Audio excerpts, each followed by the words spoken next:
জাবেদার শীটগুলো রাখো। জাবেদার শীটগুলো আজকে শুধু জাবেদার আমাদের বেসিক লেকচার 2। জাবেদার লেকচার তাহলে দুইটা হবে। একটা হচ্ছে যে আমরা শুধু আয় ব্যয়গুলো নিয়ে আলোচনা করছি কিভাবে ডেবিট ক্রেডিট নির্ণয় করতে হবে, এটা আমাদের জাবেদার লেকচার 1-এ দেওয়া আছে। তো জাবেদার লেকচার 1টা দেখে তারপরে জাবেদার লেকচার 2-এ আসবো আমরা। আর 2-এ শুধু আমাদের যে জাবেদার যে শীটটা দেওয়া আছে এই শীট থেকে শুধু আমরা আলোচনা করব। ইউটিউবে যারা থাকবে তাদের পিডিএফ করে দেওয়া হবে নিচে, কিছুদিন পরে ইনশাআল্লাহ আমরা পিডিএফ করে দেবো। ওই পিডিএফ এর সাথে মিলে প্রিন্ট করে তারপরে এই লেকচারটা শোনা লাগবে। আর যাদের কাছে শীট আছে তারা আমরা এখন শুনবো। যাই হোক, আমাদের 1 নাম্বার, আমি নাম্বার অনুযায়ী বলে দিতেছি, তোমরা একটু মিলে নিয়ে যাবে। নগদ 50,000 টাকা, 30,000 টাকার আসবাবপত্র ও যন্ত্রপাতি 20,000 টাকা নিয়ে ব্যবসা শুরু করা হলো। তাহলে মালিক এইখানে আমাদেরকে 3টা জিনিস দিছে। আমাদের 2টা সাইড থাকবে, একটা ব্যবসা থাকবে, আরেকটা হলো মালিকের সাইড থাকবে। প্রথমে যে ইনভেস্ট করে আমাদের হিসাব বিজ্ঞান প্রথম পত্রে অথবা আমাদের 9-10 সিলেবাস অথবা প্রথম পত্র যেটা আছে আমাদের ইন্টারমিডিয়েটে, তো ওইখানে দেখা যায় যে একজন মাত্র মালিক থাকে, সে ইনভেস্ট করে। কিন্তু যখন আমরা যৌথ মূলধনী কারবার করব তখন আমরা কিন্তু শেয়ার বিক্রি করেও টাকা নিই, ওইটা অন্য ব্যাপার, ওইটা পরে আলোচনা করবো। যাই হোক, মালিক যখন আমাদেরকে যা দিবে আমরা জানি এগুলোকে কি বলা হবে, মূলধন বলা হবে। তো নগদ এখানে 50,000 টাকা, 30,000 টাকার আসবাবপত্র, 20,000 টাকার যন্ত্রপাতি নিয়ে ব্যবসা শুরু করা হলো। মালিক যা যা দিবে এক কথায় সব ডেবিট, এগুলো আমাদের সম্পদ। তবে হ্যাঁ, মালিক যদি পণ্যদ্রব্য আমাদেরকে দিত তাহলে আমরা লিখতাম এখানে যেমন নগদান হিসাব ডেবিট, আসবাবপত্র হিসাব ডেবিট, যন্ত্রপাতি হিসাব ডেবিট, সব ডেবিট করলাম। মালিক এই 3টা জিনিস দিচ্ছে, আর মূলধন হিসাব ক্রেডিট। একটা জিনিস এখানে খেয়াল রাখবো, যদি মালিক আমাদেরকে পণ্যদ্রব্য দেয় তাহলে লিখতে হবে নগদান হিসাব ডেবিট, আসবাবপত্র হিসাব ডেবিট, যন্ত্রপাতি হিসাব ডেবিট। সাপোজ ধরো আরও পণ্যদ্রব্য দিছে, পণ্যদ্রব্য নামে কোনো হিসাব নাই, পণ্যদ্রব্য হিসাব ডেবিট করা যাবে না। এখানে লিখতে হবে ক্রয় হিসাব ডেবিট। এগুলোর সাথে আমরা লিখলাম নগদান, আসবাবপত্র, যন্ত্রপাতি যেমন ডেবিট করলাম, এরপরে কি লিখতে হবে, ক্রয় হিসাব ডেবিট, মূলধন হিসাব ডেবিট। এখানে ক্রয়টা কিন্তু আমাদের সম্পদ না, ক্রয় আমাদের কি ব্যয়। এটা আমরা বেসিক শিটে গেলেই দেখতে পারবো। বেসিক শিটে অথবা জাবেদার শিট বারবার আলোচনা করা হইতেছে, ক্রয় করলে আমাদের প্রতিষ্ঠানে ব্যয় হয়, এখানে কোনো সম্পদ আসবে না। তাহলে যখন আমরা অ্যাকাউন্টিং ইকুয়েশন করতে যাব, এই জিনিসটা তোমাদের মনে রাখতে হবে যে অ্যাকাউন্টিং ইকুয়েশনে গিয়ে তুমি নগদ টাকা বাড়াবা, আসবাবপত্র বাড়াবা, যন্ত্রপাতি বাড়াবা, বাট মূলধন তুমি কত টাকা দেখবা, পণ্যদ্রব্য, ধরো পণ্যদ্রব্য আরও আছে 10,000 টাকা, তাহলে এইখানে এই 3টা জিনিস মিলায় হয় 1 লক্ষ টাকা। নগদ, আসবাবপত্র, যন্ত্রপাতি মিলায় কত টাকা হইতেছে, 1 লক্ষ টাকা।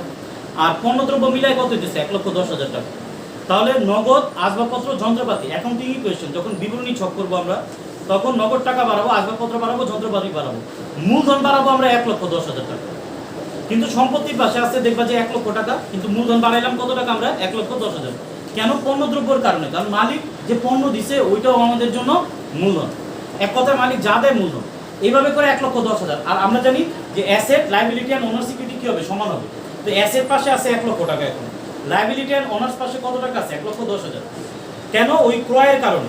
তাহলে ওই মূলধন 1,10,000 টাকা লিখে সাথে সাথে ওই 10,000 টাকা যে আমাদের পণ্য ছিল, ক্রয় ছিল, ওইটার আবার পরের লাইনে কি করে দিতে হবে, মাইনাস।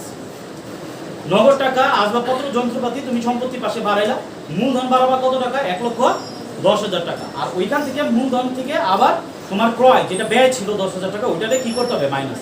অর্থাৎ মূলধনের সাথে একবার ক্রয়টারে কি করতে হবে, প্লাস, ক্রয়কৃত অথবা পণ্যটারে একবার প্লাস করতে হবে, আবার পরের লাইনে মূলধন থেকে ওটারে কি করে দিতে হবে, মাইনাস।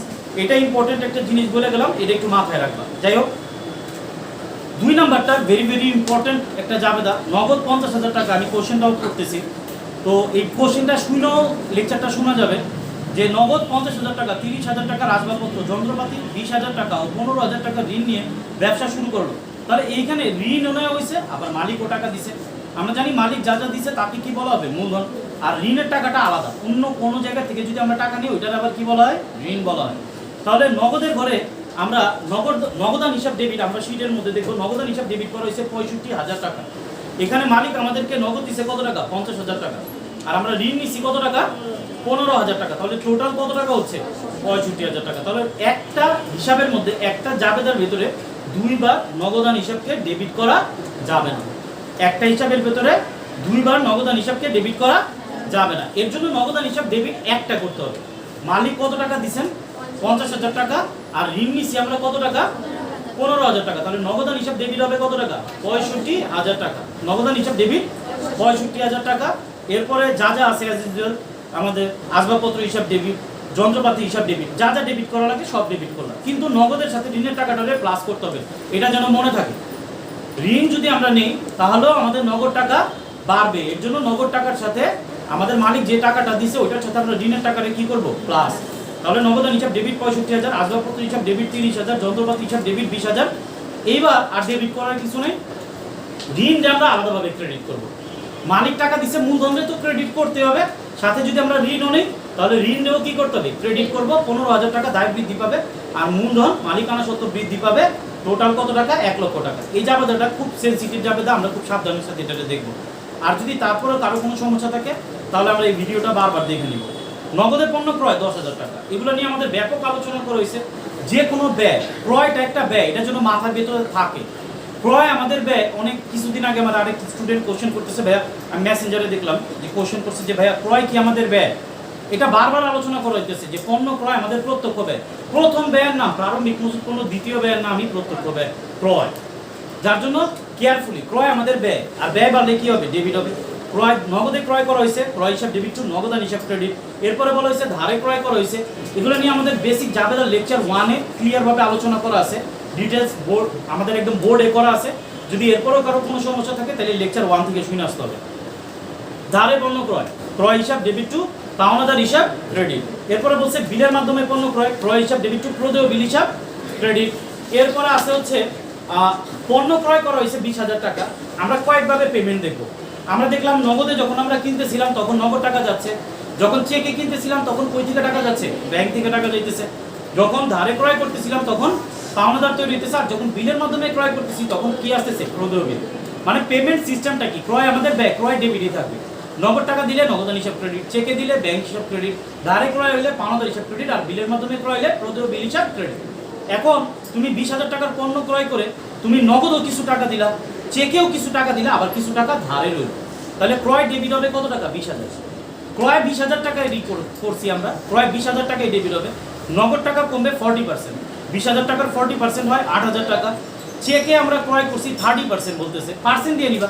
20,000 টাকার অনেকে পার্সেন্ট দিলে আমরা নার্ভাস হয়ে যাই, নার্ভাস হওয়ার কিছু নেই। 20,000 টাকার বলছে 40% নগদে, তাহলে 20,000 টাকার 40% কত টাকা হয়, 8,000 টাকা, নগদান হিসাব ক্রেডিট। তারপর বলছে চেকে বলছে 30%, 20,000 টাকার 30% কত হবে, 6,000 টাকা। তারপরে বলছে ধারে হলো বা অবশিষ্টাংশ, তাহলে 40 আর 30 70 হয়ে গেছে, তাহলে আরো কত পার্সেন্ট বাকি আছে, 30%, তাহলে 30% দিতে হবে পাওনাদার, অর্থাৎ 6,000 টাকা। পার্সেন্ট দিয়ে টাকাটা, পার্সেন্ট দিয়েও বলতে পারে অথবা টাকাটা ডাইরেক্টও আসতে পারে। পার্সেন্ট যদি দেওয়া থাকে তাহলে পার্সেন্ট দিয়ে তুমি ক্রয়ের উপরে পার্সেন্ট দিয়ে বের করে নিবা, আর যদি টাকার অ্যামাউন্ট দেওয়া থাকে তো টাকার অ্যামাউন্ট দেয়া আছে। তাহলে আমাদের সিম্পল থেকে এটা কিন্তু কম্পাউন্ড হয়ে যাচ্ছে, যে প্রথম 3-4টা ক্রয় দেখলাম আমরা নর্মালি, এরপরে আমরা 4টা ক্রয়ের মানে আমরা একটা ক্রয়ের পেমেন্ট সিস্টেম কয়টা দেখলাম, প্রায় 3টা 4টা হইতে পারে, প্রদেয় বিলের মাধ্যমেও পেমেন্ট করতে পারি। একটা ডেবিট হয়েছে, 3টা ক্রেডিট হয়েছে। এটা বুঝা যদি করো তাহলে সমস্যা নেই, জাস্ট ক্রয় তো ডেবিট, ক্রয় ডেবিট হবে। তুমি বিক্রয়টা সেম, ক্রয় যদি পারো তাহলে তোমরা বিক্রয়ও পারবা, ক্রয় যদি পারো তাহলে তোমরা সব ব্যয়, এই দুনিয়াতে সব ব্যয়ের জাবেদা পাবা। ক্রয় নগদে ক্রয় করা সে তুমি কি যাবে দিচ্ছো, ক্রয় হিসাব ডেবিট টু, নগদান হিসাব ক্রেডিট। যদি আমি বলি বেতনটা নগদে দেওয়া হয়েছে, কি জাবেদা চেঞ্জ হবে, ক্রয়ের জায়গায় কি লিখবা, বেতন হিসাব ডেবিট টু, নগদান হিসাব ক্রেডিট। বিজ্ঞাপন খরচ নগদে দেওয়া হবে, বিজ্ঞাপন হিসাব ডেবিট টু, নগদান হিসাব ক্রেডিট। ব্যয়টারে ডেবিট করবা, আর নগদ টাকা দিলে নগদান ক্রেডিট, চেকে দিলে ব্যাংক ক্রেডিট, ধার হইলে পাওনাদার হিসাব ক্রেডিট। আচ্ছা যাই হোক, ক্রয়টা নিয়ে তো আলোচনা করা হয়েছে। এরপরে বিক্রয়টা প্রথমেই বলছে একদম এটার সাথে মিলানো যাবে না, ক্রয়টা ডেবিট হয়েছে, বিক্রয় বলছে 30,000 টাকার বিক্রয় করা হয়েছে। এর মধ্যে নগদে পাওয়া গেছে 18,000 টাকা, চেকে পাওয়া গেছে 10,000 টাকা, অবশিষ্ট 2,000 টাকা ধারে। এইখানের সাথে ক্রয়ের সাথে তোমার কি মিলাই দিছি আমি জানো, ওইখানে পার্সেন্ট দিয়ে দিছি, আর আমি বোঝানোর চেষ্টা করছি এখানে যে এখানে তোমার টাকার অ্যামাউন্ট উল্লেখ থাকতে পারে। বিক্রয় টোটাল কত করছি, 30,000, বিক্রয় হিসাব ক্রেডিট 30,000। ক্লিয়ার? বিক্রয় টোটাল কত করা হয়েছে, তাহলে বিক্রয় হিসাব ক্রেডিট 30,000 টাকা। এইবার আসো নগদ টাকা পাবো, ক্রয়ের সময় নগদ টাকা যাচ্ছিল আর বিক্রির সময় নগদ টাকা আসবে, তাহলে এখানে নগদান হিসাবগুলো কি হবে, ডেবিট। চেকে যেটা ওটা ব্যাংক হিসাব ডেবিট, নগদান হিসাব ডেবিট হবে 18,000 টাকা, ব্যাংক হিসাব ডেবিট হবে কত টাকা, 10,000 টাকা। ধারে যদি বিক্রি করা হয় তাহলে কি তৈরি হবে, দেনাদার। একটু মিলাই পড়ার চেষ্টা করুন। সাপোজ ধরো নগদে বিক্রয়, নগদে ক্রয়ের জায়গায় ক্রয় একটু নগদান হয়েছে, আর বিক্রি করতে গেলে নগদান হিসাব কি করতে হবে, ডেবিট। তোমরা একটু খেয়াল করে দেখো যে ক্রয়ের সময় টাকা আমাদের যায় আর বিক্রির সময় টাকা আমাদের আসে, টাকা আসলে নগদ টাকা সম্পদ বাড়বে। তাহলে নগদান হিসাব ডেবিট টু বিক্রয় হিসাব ক্রেডিট। পরের জাবেদাটা আমরা কি লিখতেছি, চেকে পাইলে ব্যাংক হিসাব ডেবিট টু বিক্রয় হিসাব ক্রেডিট, ধারে বিক্রি হলে দেনাদার হিসাব ডেবিট টু বিক্রয় হিসাব ক্রেডিট, আর বিলের মাধ্যমে বিক্রি করলে প্রাপ্য বিল হিসাব ডেবিট টু বিক্রয় হিসাব ক্রেডিট। প্রাপ্য বিল আমাদের জন্য চলতি সম্পদ, এটা যেন সবার মনে থাকে। প্রাপ্য বিল কি আমাদের বিক্রয় কয় ভাবে করা যাবে, 4 ভাবে। কয় ভাবে বিক্রি করা যাবে, নগদে, চেকে, ধারে আর বিলের মাধ্যমে বিক্রয় করা যাবে। টোটাল কয় ভাবে বিক্রয় করা যাবে, 4 ভাবে বিক্রয় করা যাবে। নগদে হলে নগদান টু বিক্রয়, চেক হইলে ব্যাংক হিসাব ডেবিট টু বিক্রয় হিসাব ক্রেডিট। শুধু দেখো উপরের ডেবিটটা চেঞ্জ হইতেছে, পেমেন্টটা তোমার কিভাবে হইছে, নগদ হইছে নগদান হিসাব ডেবিট, চেক হইছে ব্যাংক হিসাব ডেবিট। যদি পেমেন্ট হয় না এখনো ধারে আছে তাহলে দেনাদার হিসাব ডেবিট টু বিক্রয় হিসাব ক্রেডিট, আর বিলের মাধ্যমে বিক্রি হইলে প্রাপ্য বিল হিসাব ডেবিট টু বিক্রয় হিসাব। বুঝাইতে পারছি? আর এই তিনটাই কম্পাউন্ড করতে গেলে যদি কিছু টাকা নগদে পাও, যত টাকা তুমি নগদে পাইছো নগদান হিসাব ডেবিট, যত টাকা তুমি চেকে পাইছো ব্যাংক হিসাব ডেবিট, যত টাকা তোমার ধারে আছে দেনাদার হিসাব ডেবিট, আর টোটালটা বিক্রয় হিসাব। বুঝাইতে পারছি ব্যাপারটা? আচ্ছা যাই হোক, এরপরে ধারে সেবা প্রদান। এই সেবা নিয়ে যে কত কনফিউশন, যে বলতেছে যে একজন গাড়ি মেরামত করে, আমাদের অনেক সময় জাবেদার মধ্যে থাকে গাড়ি মেরামত করে 5,000 টাকা পাওয়া গেল, নগদান হিসাব ডেবিট টু সেবা হিসাব ক্রেডিট। গাড়ি মেরামত করে টাকা পাওয়া যায়নি, ঠিক আছে, তো টাকা পাওয়া যদি না যায়, গাড়ি মেরামত করে দিছি পরে তো পাবো, তাহলে এখানে হবে দেনাদার হিসাব ডেবিট টু সেবা হিসাব ক্রেডিট। গাড়ি মেরামত করে একটি বিল তৈরি করা হলো, এখানে কি প্রাপ্য বিল আসবে? গাড়ি মেরামত করে একটি বিল তৈরি করা হলো, বিলের মাধ্যমে তাহলে সেবা দিতেছি, এরকম হয় না কথাটা? এখানে কি প্রাপ্য বিল আসবে? এটা কি প্রাপ্য বিল আসবে? না, প্রাপ্য বিল আসবে না। এইখানে যখন তুমি সেবামূলক প্রতিষ্ঠানে কোনো বিল বানানো হয়, ওটার মানে প্রাপ্য বিল না। যদি বিলের মাধ্যমে বিক্রি করে তখনই শুধুমাত্র প্রাপ্য বিল আসবে। তবে হ্যাঁ, কোনো সেবামূলক প্রতিষ্ঠান যদি কোনো সার্ভিস দেওয়ার পরে কোনো বিল তৈরি করা হয়, ওইখানে বিল না, ওটা ধারে সেবা দেখাবে, ওইটাকে ধারে সেবা দেখাইতে হবে। সেবামূলক কোনো প্রতিষ্ঠানে বিল তৈরি করার কোনো প্রয়োজন নাই, এখানে প্রাপ্য বিল অথবা প্রদেয় বিলের কোনো অপশন নাই। যাই হোক, আমরা সাবধানের সাথে এই জিনিসটা একটু লক্ষ্য করব, যে যদি বলে যে কোনো সেবা দিয়ে অথবা গাড়ি মেরামত করে একটি বিল তৈরি করা হলো, তার মানে এই না যে বিলের মাধ্যমে সেবা দেওয়া হয়েছে, এখানে প্রাপ্য বিল হিসাব ডেবিট টু, এখানে সেবা হিসাব ক্রেডিট হবে না, এটা ধারে ধারে সেবা দেখাবা, যে দেনাদার হিসাব ডেবিট টু সেবায় ক্রেডিট। তাহলে সেবামূলক প্রতিষ্ঠানের জন্য আমি কেন মেরামত দিয়ে তোমার উদাহরণটা দিলাম জানো? এই যে গাড়ি মেরামত করা হয়েছে না, আমরা এটা বুঝারই চেষ্টা করি না, পড়ি না, গাড়িকে আমি মেরামত করে টাকা পাইলাম নাকি আমার গাড়ি আমি মেরামত করে টাকা দিলাম। যন্ত্রপাতি মেরামত কিন্তু ব্যয়, যন্ত্রপাতি মেরামতটা কিন্তু একটা ব্যয়, কিন্তু যদি তোমার সার্ভিস সেন্টার হয় তাহলে তুমি মেরামত করে টাকা আর্ন করতেছো, ওই ক্ষেত্রে কিন্তু মেরামতটা তোমার জন্য আয়। সাবধানের সাথে, জাম করার দরকার নেই, তুমি কোন প্রতিষ্ঠানের অঙ্কটা করতেছো এটার জন্য খুব সাবধানের সাথে খেয়াল করে তারপরে দেখা হয়। যেমন ধরো, যদি তুমি কোনো ফার্নিচারের দোকান হয় তোমার, যে হাতির ফার্নিচার, তোমার দোকানের নাম হাতির ফার্নিচার, তাহলে এইখানে যতগুলা চেয়ার কেনা হবে, টেবিল কেনা হবে, আসবাবপত্র কেনা হবে, ঠিক আছে, তোমার বললো যে 10টি চেয়ার কেনা হলো, নর্মালি আমরা যাবে যদি আসবাবপত্র হিসাব ডেবিট টু নগদান হিসাব ক্রেডিট, এখানে আসবাবপত্রে ডেবিট করা যাবে না। আমরা জানি যদি এখানে তুমি আসবাবপত্রই বিক্রি করো তাহলে পণ্যটা তোমার কি হয়ে যাবে, আসবাবপত্র।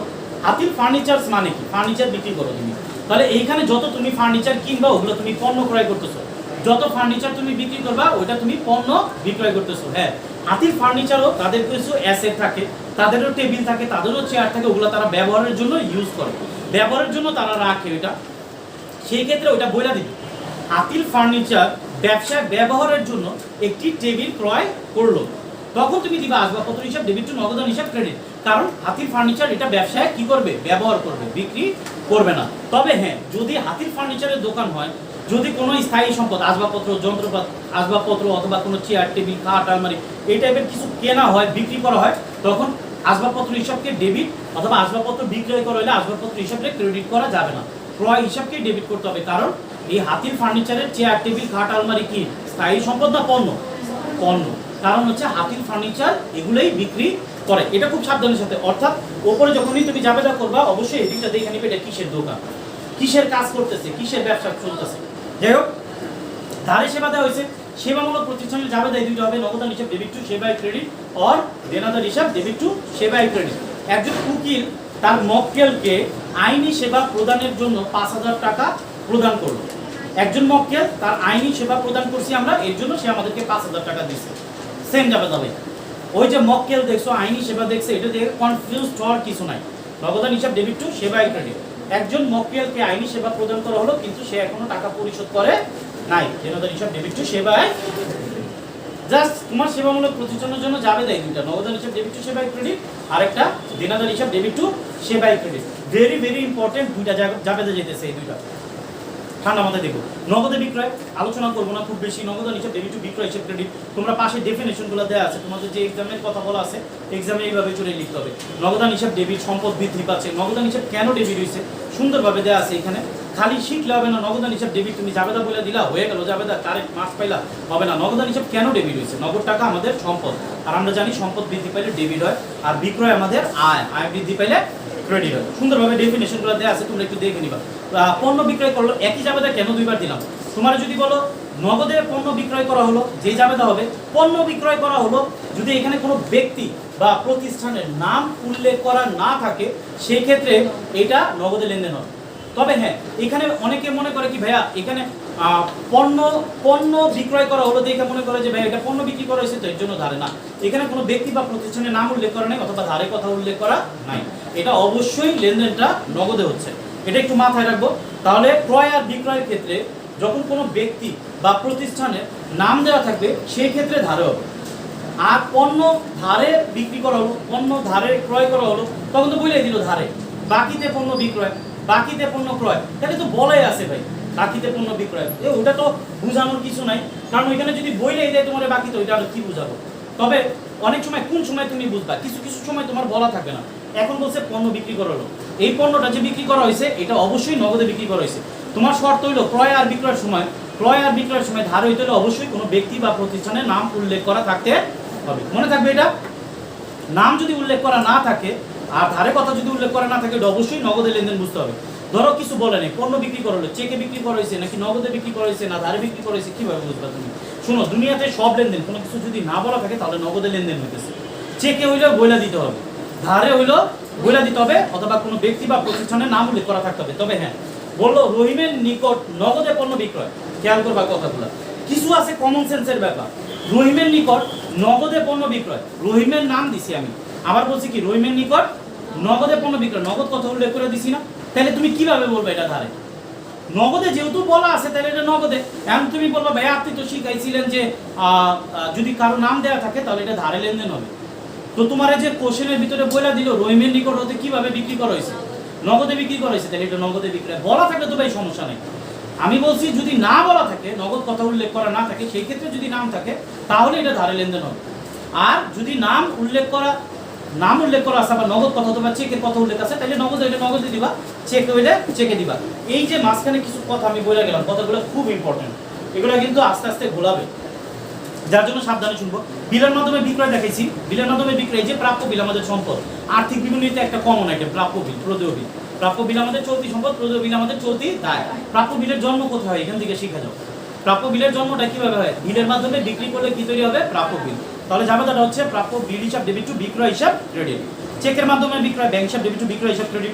নগদে সেবা প্রদান, নগদান হিসাব ডেবিট টু সেবায় ক্রেডিট। এগুলো বোঝানো হয়েছে, এর জন্য একটু ফাস্ট করে যেতেছি। জাবেদার শীট লেকচার 1টা শুনলে আরো ক্লিয়ারভাবে বোঝা যাবে। এইখানে দেখো আমি তোমার খরচগুলা দিছি, একবারে সিরিয়ালে খরচগুলা দিছি, খেয়াল করো খুব ভালো করে।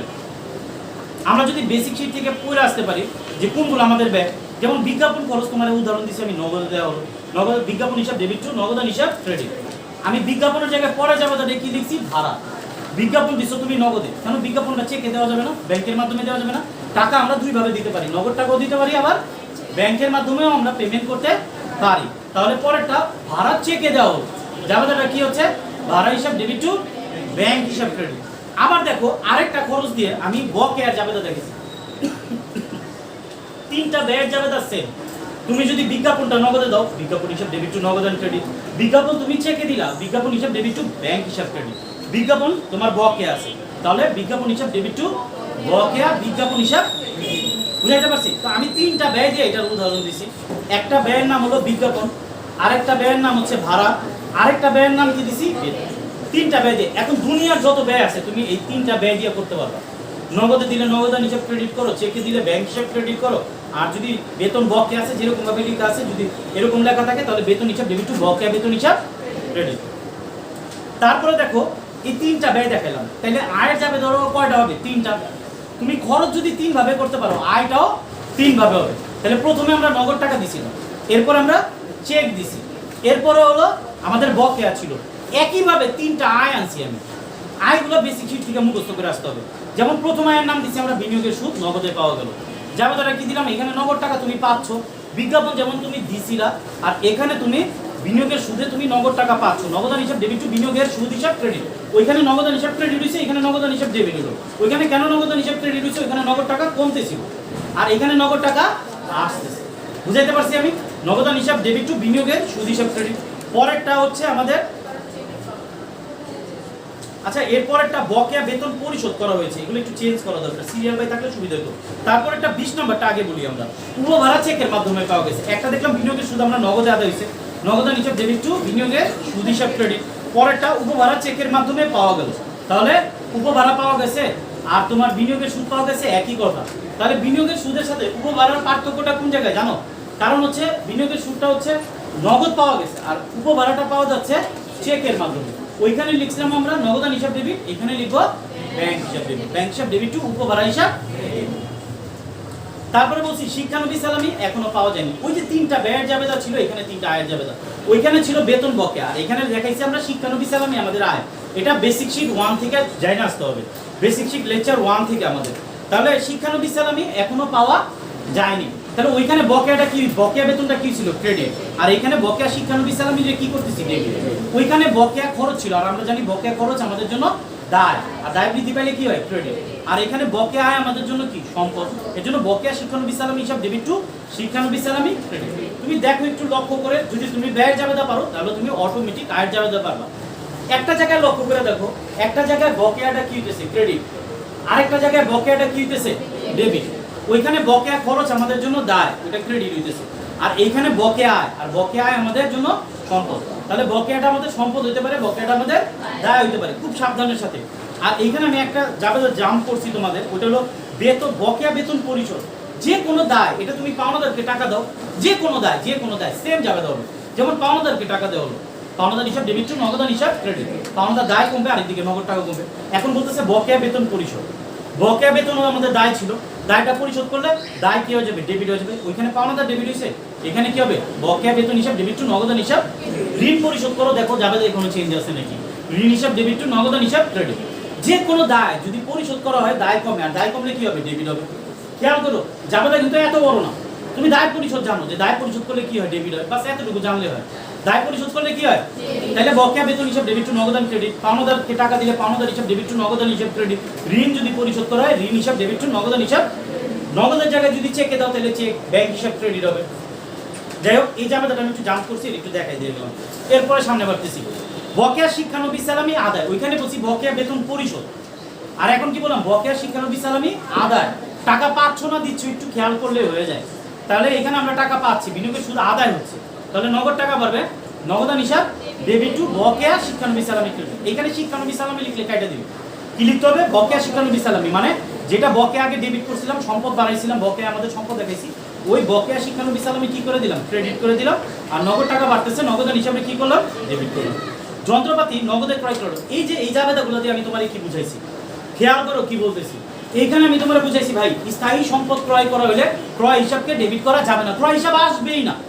ক্রয় হিসাব শুধুমাত্র তখনই ডেবিট হবে যখন শুধুমাত্র পণ্য ক্রয় করা হয় ধারে, সরি পণ্য যদি ক্রয় করা হয় শুধুমাত্র তখনই ক্রয় হিসাব ডেবিট হয়। যেমন যন্ত্রপাতি ক্রয় করা হয়েছে, আমরা কি ক্রয় হিসাব কোনো জায়গায় লিখছি, ক্রয় হিসাব কোনো জায়গায় লিখছি, আমরা লিখছি ক্রয়ের জায়গায় কি লিখছি যন্ত্রপাতি হিসাব ডেবিট টু নগদান হিসাব ক্রেডিট।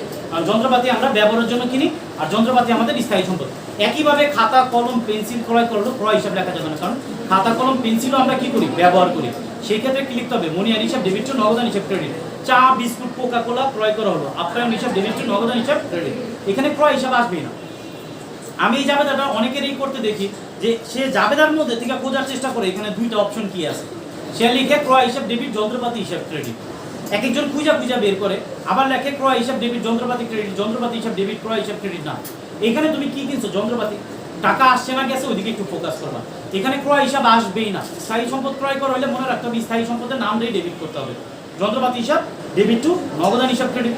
যন্ত্রপাতির জায়গায় আমরা লিখতে পারি আসবাবপত্র। আবার তোমাদের সহজ করার জন্য দেখাইছি আরেকটা সম্পদ যদি তুমি চেকে কিনলাম, তাহলে আসবাবপত্র হিসাব ডেবিট টু, যা চেক হইলে কই থেকে টাকা কমবে, ব্যাংক থেকে টাকা কমবে।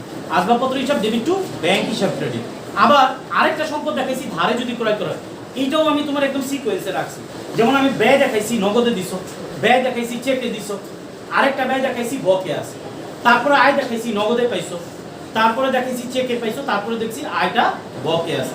একইভাবে সম্পদ তোমার কেনা কিভাবে দেখাইছি একটু লক্ষ্য করো, যে তুমি সম্পদটা প্রথমে নগদে কিনছো, তারপর আরেকটা সম্পদ তোমার দেখাইলাম চেকে কিনছো, আরেকটা সম্পদ তাহলে কিসে থাকবে, ধারে থাকবে। প্রথমে নগদে দেখাইতেছি, এরপরে দেখাইতেছি চেকে, তারপরে কিসে দেখাবো, ধারে। তাহলে আমি দেখাইছি সাপ্লাইজ ধারে ক্রয় করা হয়েছে, যাবে দ্বারা কি হবে, সাপ্লাইজ ডেবিট টু প্রদেয় হিসাব অথবা পাওনাদার হিসাব। তোমরা প্রদেয় হিসাব লিখলেই ভালো হয়।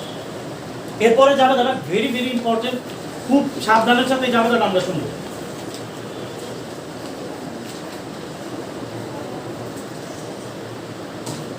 আইডিবি ভবন থেকে 22,000 টাকা দিয়ে একটি কম্পিউটার ক্রয় করে এর যাতায়াত বাবদ 3,000 টাকা এবং সংস্থাপন খরচ আরো 5,000 টাকা প্রদান করা হলো।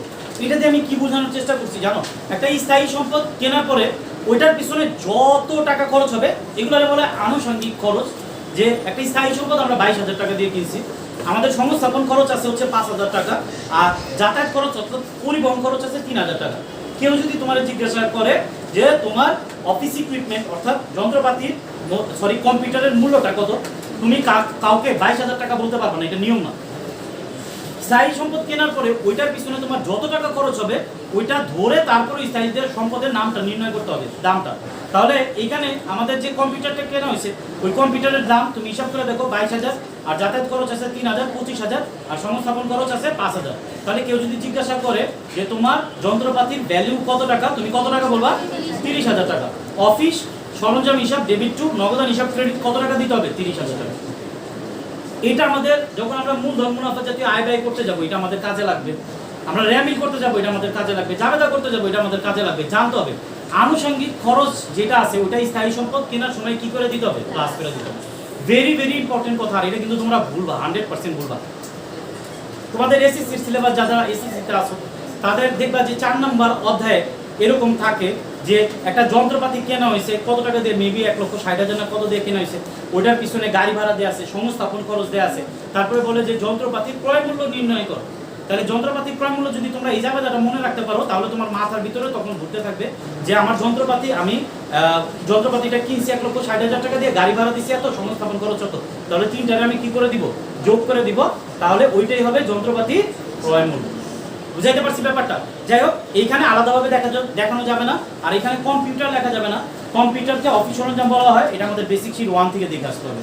অফিস সরঞ্জাম হিসাব ডেবিট টু নগদান হিসাব ক্রেডিট। চা বিস্কুট কোকা কোলা ক্রয় বলা যাবে না, চা বিস্কুট কোকা কোলা অথবা খাওয়ার জন্য যদি আমরা কিছু কিনি ওটার আপ্যায়ন বলা হয়। হিসাবের নামগুলো বোঝানোর জন্য আমি জাবেদাগুলো আলাদা করে দিচ্ছি, হিসাবের নামগুলো এক্সেপশনাল জাবেদা অথবা এই জাবেদাগুলোর নামগুলো যেন তোমরা বুঝতে পারো এর জন্য আলাদা করে দিচ্ছি। চা বিস্কুট কোকা কোলারে আমরা বলবো আপ্যায়ন হিসাব ডেবিট টু নগদান হিসাব ক্রেডিট। খাতা কলম পেন্সিল কালি ক্রয় করা হলো, তো এটার আমরা বলবো মনিহারি হিসাব ডেবিট টু নগদান হিসাব credit. Telephone bill, internet bill প্রদান করা হলো, এই টাইপের যদি কোনো ডাক চিঠিপত্র এগুলো যদি আদান প্রদান করা হয় অথবা ইন্টারনেট বিল টেলিফোন বিল দেওয়া হয়, এটারে বলতে হয় ডাক ও তার হিসাব ডেবিট টু নগদান হিসাব ক্রেডিট। আয়কর প্রদান করলো, very very very very important journal. এখানে আয়কর ইনকাম ট্যাক্স সি প্লাস আর minus C minus D, capital plus revenue, অর্থাৎ মূলধনের সাথে আয়টা আমরা কি করতেছি প্লাস, তার মানে আয়টা কে নেয়, মালিক। আয়টা কে নেয়, তুমি যেটা নিবা ওইটার দায়ভার কার হবে, আমার হবে না। আমি একটা জিনিস নিতেছি তাহলে এই দায়ভারটা কার হবে, আমার হবে না। তাহলে মালিক যদি আয়টা নেয় তাহলে ইনকাম ট্যাক্সটা কে দিবে, মালিক দিবে। তাহলে ইনকাম ট্যাক্স মালিকের ব্যক্তিগত খরচ, এটা কোনো ব্যবসায়িক খরচ না। এখানে জাবেদা হবে উত্তোলন হিসাব ডেবিট টু নগদান হিসাব ক্রেডিট, ভেরি ভেরি ইম্পর্টেন্ট জাবেদা। ঠিক একইভাবে অগ্নি বীমা দিয়ে উদাহরণ দিছি যে শুধু এরপর আছে জীবন বীমা প্রিমিয়াম প্রদান করলো। জীবন, ব্যবসার কোনো জীবন নেই, তার জীবন আছে, আর মালিকের জীবনের উপরে যদি কোনো বীমা করা হয় ওইটাও মালিকের ব্যক্তিগত খরচ, ওইটারও লিখতে হবে উত্তোলন হিসাব ডেবিট টু নগদান হিসাব ক্রেডিট। এই দুইটা জাবেদা যখন আমরা করবো খুব সাবধানের সাথে করবো। আয়কর আর জীবন বীমা প্রিমিয়াম এই দুইটা ব্যবসায়িক খরচ না, এটা কার খরচ, মালিকের খরচ। আর মালিক কোনো কিছু ব্যবসায় দিলে বলা হয় মূলধন, আর মালিক তার ব্যক্তিগত প্রয়োজনে কোনো কিছু নিলে তাহলে কি বলা হবে, উত্তোলন। মালিকের গাড়ি মেরামত করা হলো, মালিকের গাড়ি মেরামত করা হলো। ধরো আমি গাড়ি মেরামত করি, আমরা তা মালিকের গাড়ি আমরা মেরামত করে দিচ্ছি, এটা জাবেদা কি হবে জানো, উত্তোলন হিসাব ডেবিট টু সেবাই ক্রেডিট, উত্তোলন হিসাব ডেবিট টু সেবাই ক্রেডিট। মালিক তার তহবিল, নিজস্ব তহবিল থেকে বেতন প্রদান করলো, মালিক তার নিজের তহবিল থেকে কি করছে, বেতন প্রদান করছে। তাহলে মালিক এখানে দিচ্ছে না নিচ্ছে, মালিক দিচ্ছে, তাহলে বেতন দিচ্ছে মালিক, কি দিচ্ছে, বেতন দিচ্ছে, বেতন হিসাব ডেবিট। আর মালিক দিলে ওটার নাম কি হবে, মূলধন। বেতন হিসাব ডেবিট টু মূলধন হিসাব ক্রেডিট। ভাইঙা ভাইঙা জাবেদা শিখতে হবে, জাবেদা পারলে তুমি সব পারবা, জাবেদা না পারলে তুমি আটকাইতে থাকবা। আচ্ছা যাই হোক, মালিকের ব্যক্তিগত প্রয়োজনে ব্যাংক থেকে উত্তোলন করা হয়েছে 15,000 টাকা, উত্তোলন হিসাব ডেবিট টু ব্যাংক হিসাব ক্রেডিট। এখানে উত্তোলন বলে দিচ্ছে। আর অগ্নি বিমা, নৌ বিমা, বিমাটা কি, বিমা হলো ইন্স্যুরেন্স করা কোনো কিছুর উপরে, ঠিক আছে। ইন্স্যুরেন্সের বাংলা শব্দটাই হচ্ছে বিমা, বিমা প্রিমিয়াম একই কথা এগুলা। তো যদি জীবন বিমা ছাড়া যে কোনো বিমা ব্যবসায়িক খরচ, বিমা জিনিসটাকে আমি তোমার বুঝাই। ধরো আমাদের একটা গাড়ি আছে, গাড়িটা রাস্তায় চলতে গেলে অ্যাক্সিডেন্ট হইতে পারে অথবা চুরি হইতে পারে, যে কোনো কারণে গাড়ি যদি চুরি হয় তাহলে বিমা কোম্পানি তোমার ক্ষতিপূরণ দিবে। বিনিময়ে ধরে নাও বিমা করতে লাগে হলো 30,000 টাকা, ফার্স্ট পার্টি বিমা তুমি করলা, করার পরে তাদেরকে 30,000 টাকা দিলা। বিনিময়ে যদি 1 বছরের জন্য বিমা করছো, ধরো এই 30,000 টাকা দেওয়ার বিনিময়ে যদি এই গাড়িটা তোমার 1 বছরের চুরি হয় অথবা তোমার এই গাড়িটা বড় ধরনের কোনো অ্যাক্সিডেন্ট হয়, ছোটোখাটো অ্যাক্সিডেন্ট হয়, তাহলে যদি তুমি বিমা কোম্পানিরে ক্লেম করো যে আমাদের অ্যাক্সিডেন্ট হয়েছে, এখন আমাদেরকে টাকা ফেরত দেবে, 30,000 টাকা, তোমার গাড়ি চুরি হয়েছে 20 লাখ টাকা, 20 লাখ টাকাই তোমার ফেরত দেবে। এটা ডিপেন্ড করে হলো বিমা প্রিমিয়ামের উপরে, চুক্তির উপরে, যে তুমি কত টাকার উপরে। তারা একটা চুক্তি দিবে যে ভাই আপনি যদি 30,000 টাকা দেন তাহলে আমরা 50% ফেরত দিব, আপনি যদি 50,000 টাকা দেন তাহলে আমরা 100% টাকা আপনারা ফেরত দিব। এই পুরাটাই ডিপেন্ড করতেছে হলো চুক্তির উপর, যে তোমার চুক্তি কত টাকার উপরে। তো অগ্নি বিমাটা কি, আমার একটা মেশিন আছে, ওই মেশিনটা তোমার মনে করো 2 কোটি টাকা দিয়ে আমি কিনছি, মেশিনটা কারখানায় আগুন লাগে না, আমরা তো দেখি। তো কারখানায় যদি এরকম তুমি একটা বিমা করলা, এই 2 কোটি টাকার উপরে তুমি 1 লাখ টাকার একটা বিমা করলা, যে 1 বছরে যদি আমার কারখানায় আগুন লাগে এই মেশিনটা পুড়ে, তাহলে বিমা কোম্পানি তোমারে 2 কোটি টাকাই ফেরত দিবে। আর যদি এই 1 বছরে এই এই এই মেশিনটা আগুন না লাগে অথবা তোমার কারখানায় আগুন না লাগে, তাহলে তুমি এই 1 লক্ষ টাকা আর ফেরত পাবে না, ওইটাই বিমা কোম্পানির লাভ। বুঝাইতে পারছি ব্যাপারটা? বিমা কোম্পানির সবসময় আমাদের টাকা দিতে হয়, বিমা কোম্পানি কখন আমাদেরকে টাকা ফেরত দিবে, যখন আমাদের ক্ষতি হবে।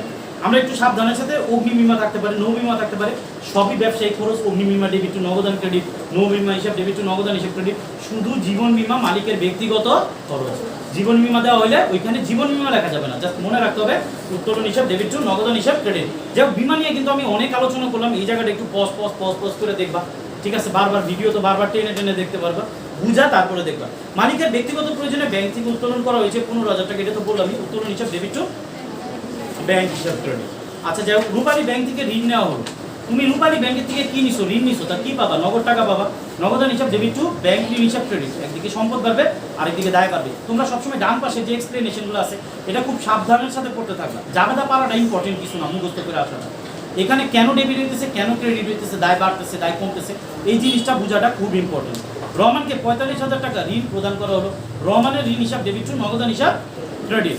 রহমানের ঋণ হিসাব, ঋণ যদি আমরা দেই তাহলে সম্পদ হয়ে যাবে, এটা আমাদের বেসিক শীট লেকচার 1-এ আছে, যে আমরা ঋণ যখন নিছি তখন দায় বাড়তেছে, ঋণ যখন আমরা দিব তখন আমাদের সম্পদ বাড়বে, এটা বিনিয়োগ বলা হয়। রহমানের ঋণ হিসাব ডেবিট টু নগদান হিসাব ক্রেডিট। এরপর আছে সোনালী ব্যাংকে বিনিয়োগ করা হলো, সোনালী ব্যাংকে আমরা বিনিয়োগ করছি, একই জাবেদা হবে, বিনিয়োগ হিসাব ডেবিট টু নগদান হিসাব ক্রেডিট। যে সমস্ত জাবেদার সাথে নগদান অথবা ব্যাংক হিসাব আসবে না, ধারে বিক্রয় এগুলোর সাথে নগদান অথবা ব্যাংক হিসাব থাকবে না। লেকচার 1 জাবেদার লেকচার 1-এ আমাদের সুন্দরভাবে এগুলো এক্সপ্লেন করা আছে, একটু দেখে নিবা তোমরা। যে ধারে বিক্রি করলে দেনাদার তৈরি হবে, দেনাদার হিসাব ডেবিট টু বিক্রয় হিসাব ক্রেডিট। দেনাদারের কাছ থেকে আদায়যোগ্য নয়, ঠিক আছে? তুমি ধারে বিক্রি করলা, বিক্রি করার পরে সে তোমার টাকা না দিয়ে ভেঙে যেতে পারে না, সে মারা যেতে পারে, সে ফকির হয়ে যেতে পারে, সবার কাছ থেকেই যে আমরা টাকা পাই এরকম কোনো কথা নেই, ঠিক আছে? এরকম অনেকেই আছে যে ম্যাক্সিমাম সময় আমাদের দেখা যায় যে আমরা এত চেষ্টা করার পরেও যে তাদের দেনাদারের কাছ থেকে টাকা আমরা আদায় করতে পারি না, তখন এই ক্ষতিটার নাম কি হয়? এই ক্ষতিটার নাম হচ্ছে ব্যাড ডেট, অনাদেয়ী দেনা, অনাদেয়ী পাওনা, কুঋণ, সন্দেহজনক পাওনা। চারটার মধ্যে যে কোনো একটা বললেই হবে। কুঋণ, সন্দেহজনক পাওনা, অনাদেয়ী দেনা, ঠিক আছে, আর অনাদেয়ী পাওনা। যাই হোক, দেনাদারের থেকে 2,000 টাকা আদায়যোগ্য নয়, এটা যাবে হবে অনাদেয়ী দেনা হিসাব ডেবিট টু দেনাদার হিসাব ক্রেডিট। কেন এখানে নগদান হিসাব আসলো না একটু খেয়াল করে দেখো। অনাদেয়ী দেনা আমাদের জন্য ক্ষতি বাড়াইলাম একদিকে, আরেকদিকে কি আমাদের নগদ টাকা কমতেছে না দেনাদার ভাবতেছে, দেনাদার ভাবতেছে, তাহলে দেনাদার হিসাব, তাহলে অনাদেয়ী দেনা হিসাব ডেবিট টু দেনাদার হিসাব। অনাদেয়ী দেনা ধার্য করা হলো 2,000 টাকা, হিসাবভুক্ত করতে হবে।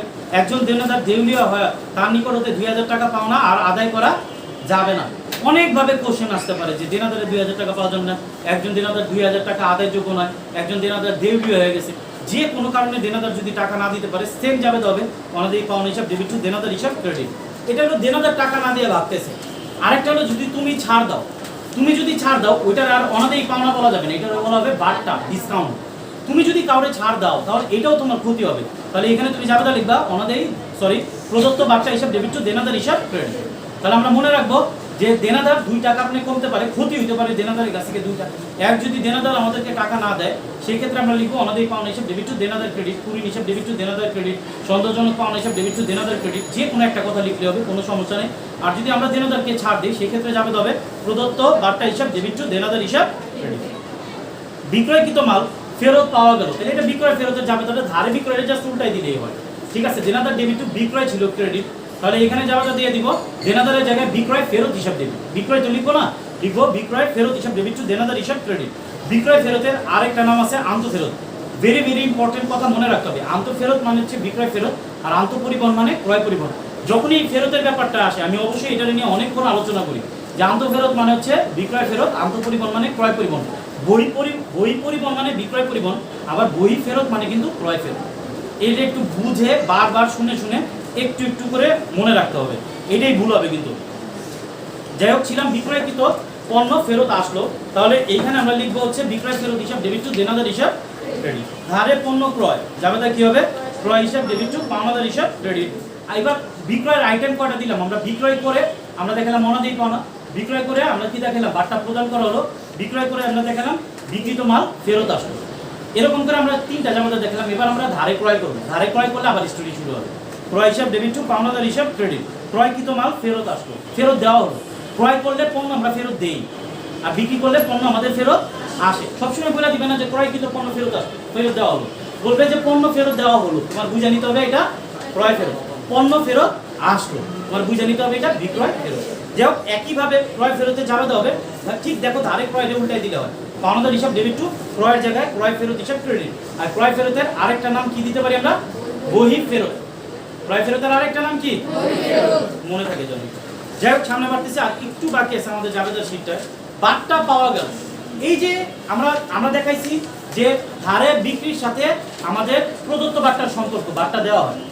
আর যখন আমাদের পাওনাদার তৈরি হয় তখন আমরা ছাড় পাইতেও পারি, শুধু আমরা ছাড় দিই এরকম না, আমরা পাওনাদারের কাছ থেকে মাঝে মাঝে ছাড় পাইও।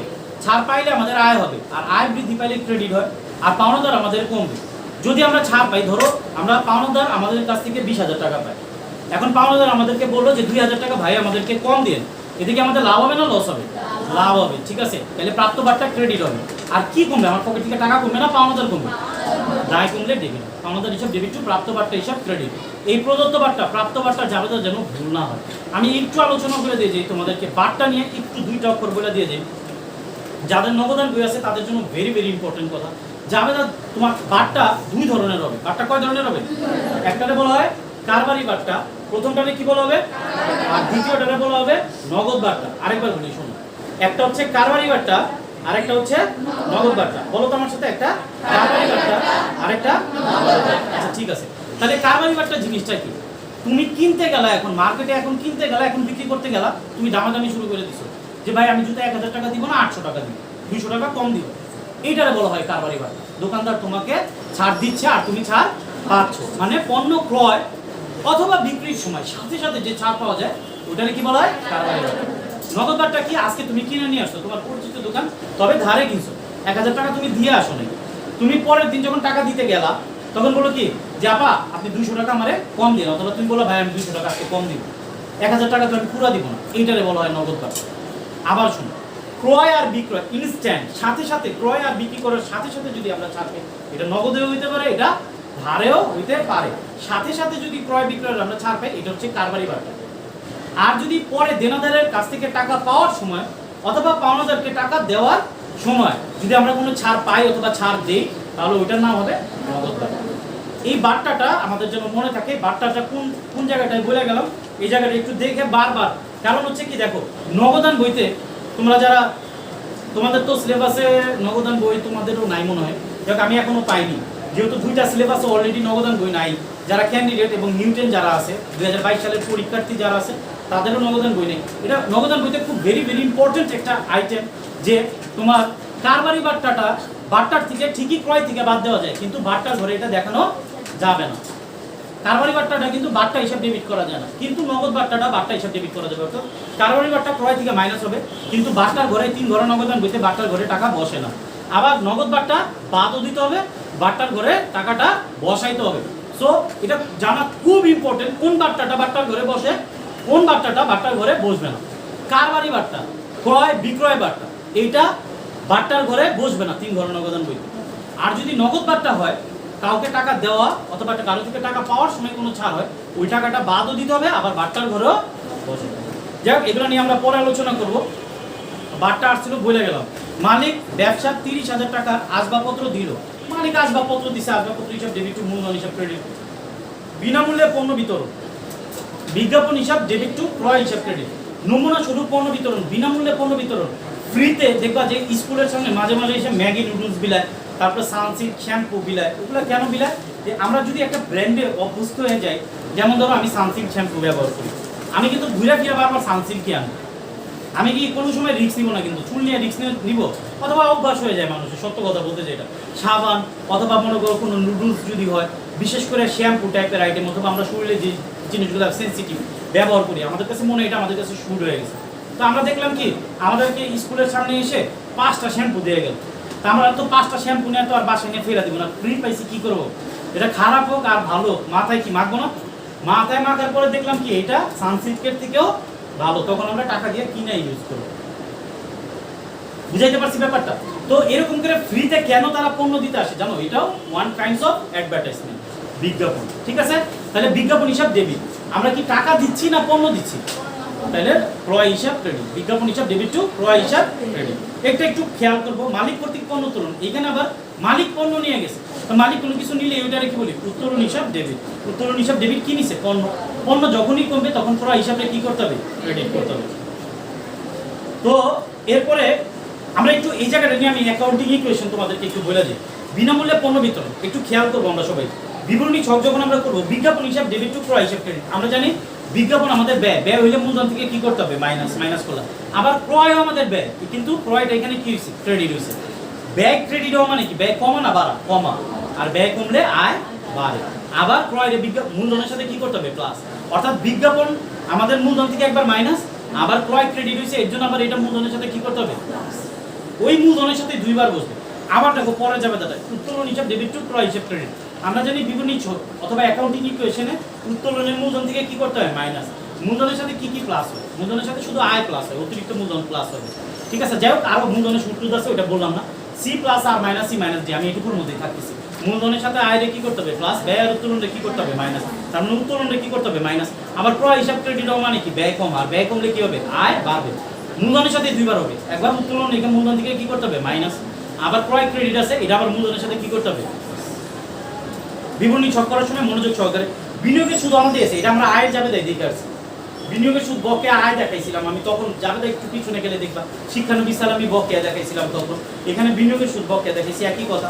এখানে লিখতে পারো তুমি বকেয়া বিনিয়োগের সুদ ডেবিট, প্রাপ্য বিনিয়োগের সুদ ডেবিট, অনাদায়ী বিনিয়োগের সুদ ডেবিট। অর্থাৎ বকেয়া বিনিয়োগ বকেয়া আয়টারে ডেবিট করলেই হবে।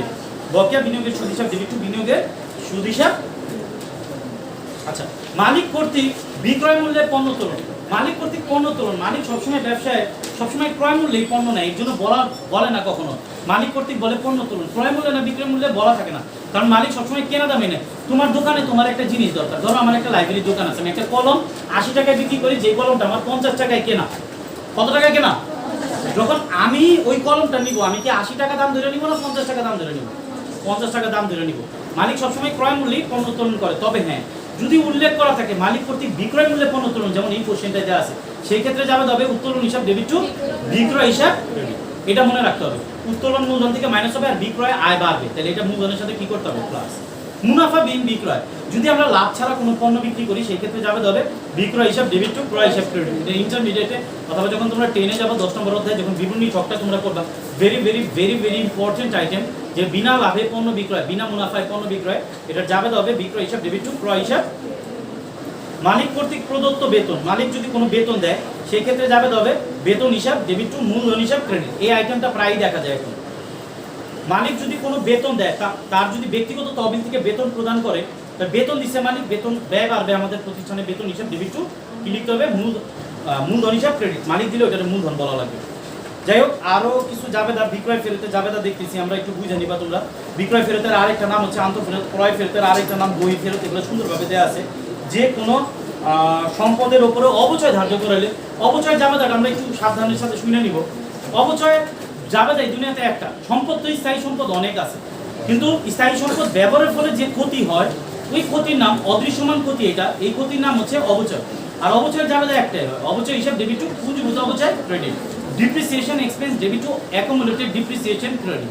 অবচয় হিসাব ডেবিট টু অবচয় সঞ্চিত হিসাবও ক্রেডিট বলা যায়, অথবা বলা যায় অবচয় হিসাব ডেবিট টু পুঁজিভূত অবচয় ক্রেডিট। তোমরা লিখো অবচয় হিসাব ডেবিট টু পুঁজিভূত অবচয় ক্রেডিট। তবে যদি কোনো জায়গায় তোমরা দেখো অবচয় হিসাব ডেবিট টু অবচয় সঞ্চিত হিসাব ক্রেডিট, দুইটা একই কথা। অবচয় সঞ্চিতি আর পুঁজিভূত অবচয় একই কথা। তাহলে জাবেদাটা কি হচ্ছে, অবচয় হিসাব ডেবিট টু পুঁজিভূত অবচয় ক্রেডিট। এটা একটু মনে রাখার চেষ্টা করবো। যাই হোক, জাবেদার শীট এই পর্যন্তই, ঠিক আছে। আমরা এটার শীটটারে সামনে রাখবো, শীটটা সামনে রেখে একটা করে জাবেদা যদি আমরা একটু বুঝা করি, তাহলে আমার কাছে মনে হয় যে বেটার হয়। এরপরেও যদি জাবেদার শীট করার সময় কোনো প্রবলেম হয়, ঠিক আছে, তাহলে তো আমি ইউটিউবে খুব বেশি মনে হয় না যে আমি খুব বেশি রেসপন্স করতে পারবো, কারণ খুব বেশি ব্যস্ত থাকা হয়, ক্লাসে রেসপন্স করা যাবে। এই পর্যন্তই থাকে।